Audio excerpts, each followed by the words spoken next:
Mateo 25:31. Cuando el Hijo del Hombre venga en su gloria y todos los santos ángeles con él, entonces se sentará en su trono de gloria y serán reunidas delante de él todas las naciones y apartará a los unos de los otros, como aparta el pastor las ovejas de los cabritos, y pondrá las ovejas a su derecha y los cabritos a su izquierda. Aquí te habla de dos grupos de personas, dos grupos que van a ser separados, los que anduvieron en tinieblas y los que vivieron según el conocimiento de Dios. Dice el versículo 34, entonces el rey dirá a los de su derecha, venid, benditos de mi Padre, heredad el reino preparado para vosotros desde la fundación del mundo. Desde la fundación del mundo, un reino preparado desde la fundación del mundo para aquellos que vivieron según el conocimiento de Dios.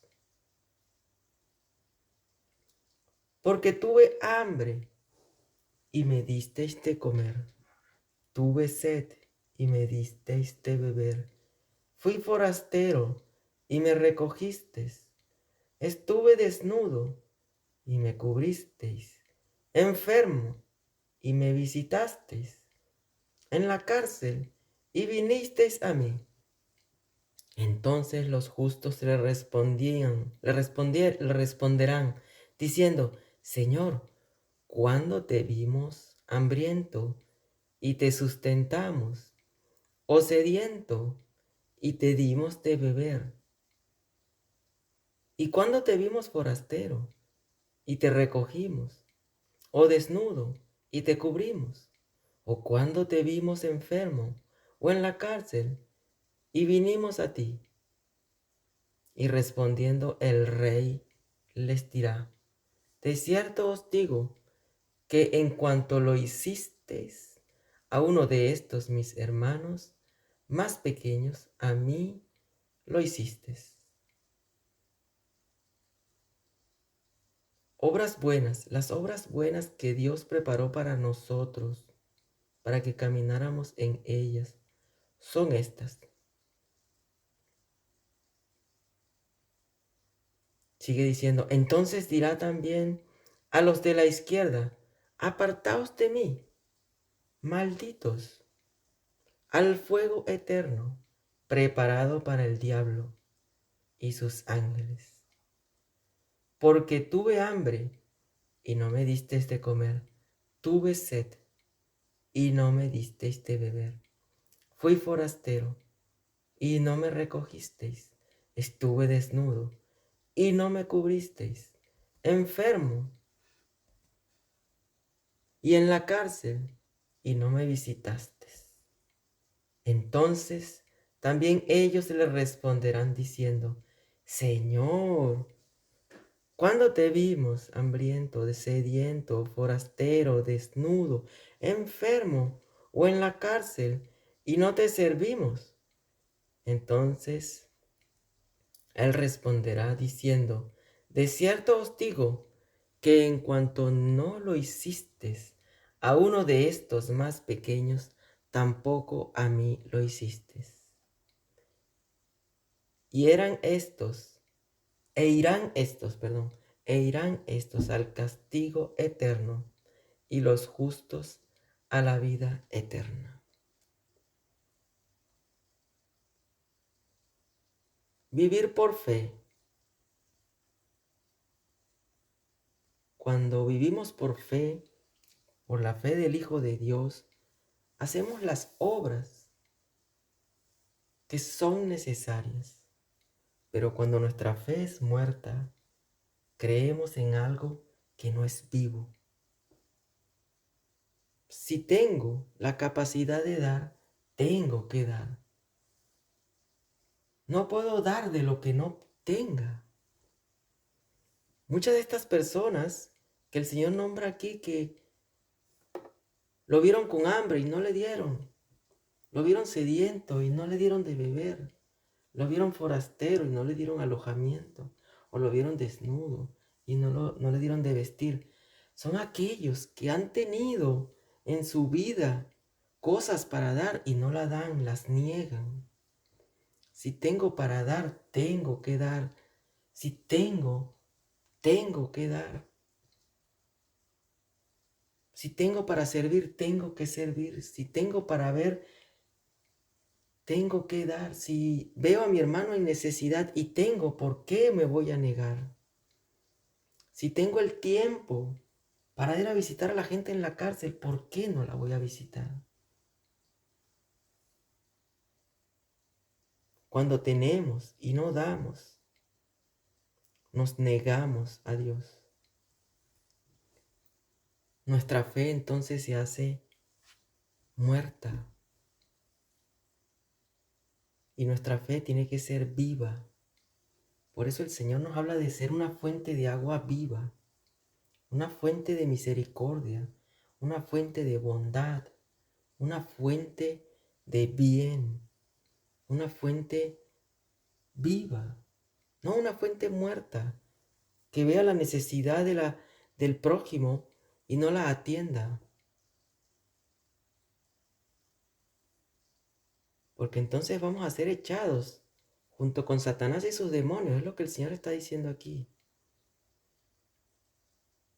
Que nos ocupemos de las cosas del mundo. Quizás tenemos tiempo para visitar a los enfermos y preferimos irnos de vacaciones.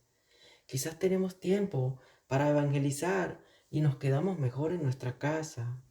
Quizás tenemos tiempo para ir a atender a los enfermos, para darles ánimo, para darles consuelo, y preferimos hacer otras cosas.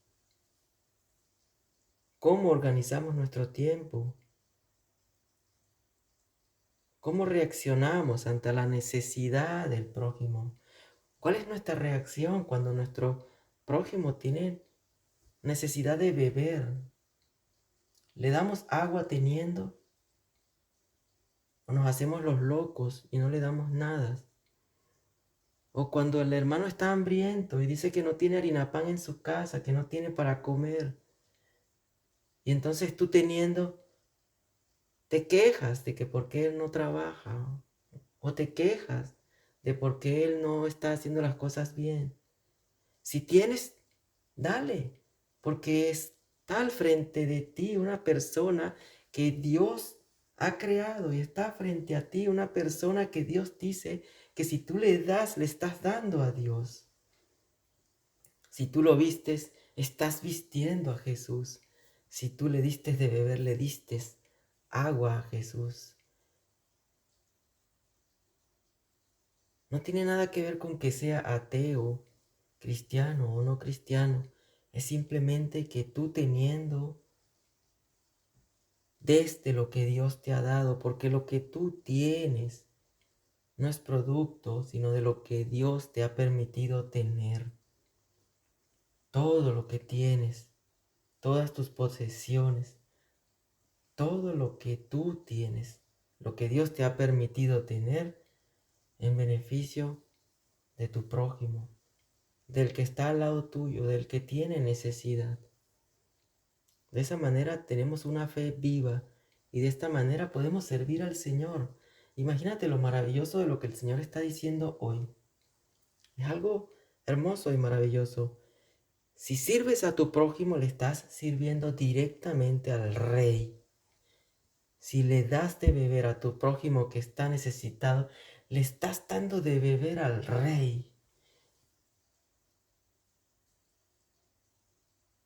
Si le das hospedaje al necesitado, estás hospedando al Rey. Dime tú si no es un privilegio que Dios ponga frente a ti una necesidad para que tú la solventes. Y el Señor te diga después a ti, ¿te acuerdas cuando recibiste a Miguel? Me recibías a mí. ¿Te acuerdas cuando diste de beber a Pedro? Me diste de beber a mí. ¿Te acuerdas cuando me visitaste allá en el hospital, a Juan, que estaba enfermo. Me visitaste a mí. Cuando le dijiste una palabra de consolación, me la diste a mí. Yo estaba allí. Es grande que tú puedas de lo que tú tienes dar al que no tiene. Estás viendo a una persona natural, la imagen de un hombre, pero le estás sirviendo al rey. Y si el rey te dice que le atendiste en ese tiempo de necesidad, ese rey mismo te dará las cosas que son de él en el reino de los cielos. Pero si hacemos lo contrario, nos va a mandar con Satanás y sus demonios. Es lo que él dijo aquí. Échalos para allá, para el fuego eterno, que está preparado para Satanás y sus ángeles. Lo dice el versículo 45. Entonces dirá también a los de la izquierda: apartaos de mí, malditos, al fuego eterno, preparado para el diablo y sus ángeles. Sirvamos a Dios y cada vez que haya la oportunidad de dar, demos. La oportunidad siempre va a haber, siempre. Seamos entonces hijos de Dios que vemos la necesidad y acudimos prestos, no solamente a servir a nuestro prójimo, sino hacerlo con amor porque es al Rey. En este punto quiero añadirte una sola cosa más, y es que cuando lo hagas, cuando solventes esta necesidad de tu hermano, de tu prójimo, hazlo tal cual como lo dice hoy la Escritura, como como hacérselo al Rey, de la mejor manera, con el mejor amor. Que la condición de tu hermano no te impacte, que la situación de tu hermano no te impacte. Hazlo con amor, sin vergüenza. Hazlo con pasión porque se lo estás haciendo al Rey. Y no busques el ser agradecido, el que alguien te elogie o que los hombres te vean. No busques nada de esas cosas. Te interesa es que te vea el Rey. Él, solo Él. Hazlo para Él y Él te dará la recompensa. No hay hombre en este mundo, no hay hombre en esta tierra que pueda darte una recompensa tan valiosa como esta que hemos escuchado hoy aquí. Cuando el Rey agarra y los separa a la derecha y a la izquierda y le dice a los de la derecha: vengan aquí, tomen. Aquí está el reino de ustedes que fue preparado desde antes de la fundación del mundo. No queriendo decir con esto que nos vamos a ganar el reino de los cielos por servir a los demás. No queriendo decir con esto que el reino de los cielos por obras se gana. No. Estamos preparados para servir. Como cristianos, como creyentes, estamos preparados para servir y para hacerlo de la mejor manera posible. Si te fijas, dice la palabra, el reino estaba preparado antes de la fundación del mundo. Ya estaba creado. ¿Cómo te ibas a ganar algo? No te puedes ganar nada. Es simplemente que estamos aquí en este mundo de tinieblas para servir, para hacer luz, para hacer sal. Es nuestra vocación, es nuestro llamado, servirnos unos a los otros, servirnos unos a los otros. Compáralo con tu familia. Si eres padre o madre de familia, ¿tienen tus hijos que ganarse tu amor? No se lo pueden ganar. Y te tiran cosas y a veces son rebeldes y a veces hacen las cosas que no convienen y tú los sigues amando. Tú les sigues sirviendo. Trabajas de noche, de madrugada, de tarde, planchas la ropa. buscas aquí, haces todo lo posible. Y si tu hijo se porta mal o se porta bien, de todas maneras, tú le sigues amando, le sigues sirviendo. No es por obras, es por amor. Entonces, ¿qué diremos? ¿No haremos las obras? Todo lo contrario, porque entonces el Señor nos preguntará, ¿dónde está tu fe sin las obras? Entonces, hagamos obras por amor a Cristo, hagamos obras por amor al Rey, como si fueran para Él, sirviendo a nuestros hermanos, unos a los otros, sirviéndonos como si fuera para el Rey.